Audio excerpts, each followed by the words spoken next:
təhqir məsuliyyət yaradırmı? Biri məni təhqir etdi. Bu hal hansı halda cinayət məsuliyyəti, hansı halda mülki məsuliyyət yaradır? Azərbaycan Respublikası Cinayət Məcəlləsinə əsasən təhqir cinayət hesab olunur. Lakin bu halda kütləvi informasiya vasitələrinin, əmək kütləvi informasiya vasitələrində, kütləvi çıxışlarda, kütləvi dərc olunan əsərlərdə, mətbuatda və ya sosial şəbəkələrdə, yəni hər kəs üçün açıq olan yerlərdə şəxsin təhqir edilməsi cinayət məsuliyyəti yaradır. Məsələnin mülki hissəsinə gəldikdə isə şəxsin kütləvi olmayan, o cümlədən kütləvi olan şəxsin təhqir edilməsi hər bir halda mülki məsuliyyətin yaranmasına səbəb olur. Yəni, həmin əməl cinayət olub olmamasına asılı olmayaraq bir qayda olaraq mülki məsuliyyət yaradır.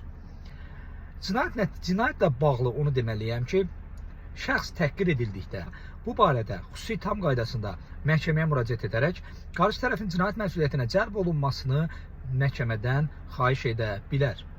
Əgər əməl sübuta yetirilərsə, şəxs cinayət məcəlləsinə olaraq cinayət məsuliyyətinə cəlb edilir.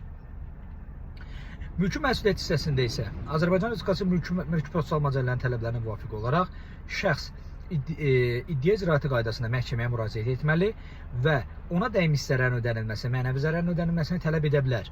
Mənəvi zərərin ödənilməsi isə iki cürdür. Ya ondan üzr istənilməsi, ya da kompensasiya tələbi ilə məhkəməyə müraciət edə bilər.